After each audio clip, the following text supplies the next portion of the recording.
আসসালামু আলাইকুম ওয়া রাহমাতুল্লাহ। সম্মানিত মুআল্লিমিনা হযরতগণ, নুরানি পদ্ধতিতে দ্বিতীয় তবকা কিভাবে পড়ানো হয় সেটা আমরা দেখব ইনশাআল্লাহ। দ্বিতীয় তবকা শুরু করার আগে উস্তাদের ভাষা হলো, আমি এখন পরীক্ষা নিব, আপনারা পাস করতে চান? জি। পাস করতে চাইলে খুব খেয়াল করবেন, সকলে ঘুরে দেখতে থাকেন। বলে ঠিক করে বলেন। এখানে কোনো হরফ আছে? হরফ ছাড়া জবর দেওয়ার হয় না, হরফ ছাড়া সকলে ঘুরে দেখতে থাকেন। বলে মাশাআল্লাহ, সবাই পাস করেছে।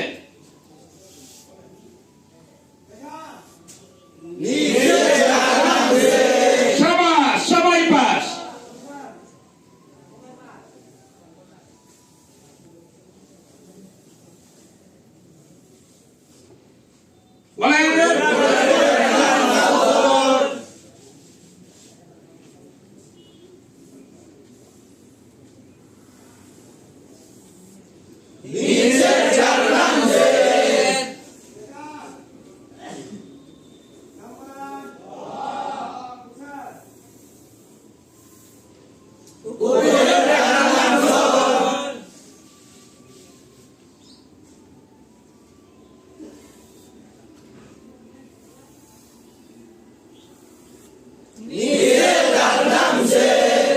এইভাবে 8 ভাগের তারতিবে 29 হরফ দিয়ে জবর জেরের পরীক্ষা নিতে হবে।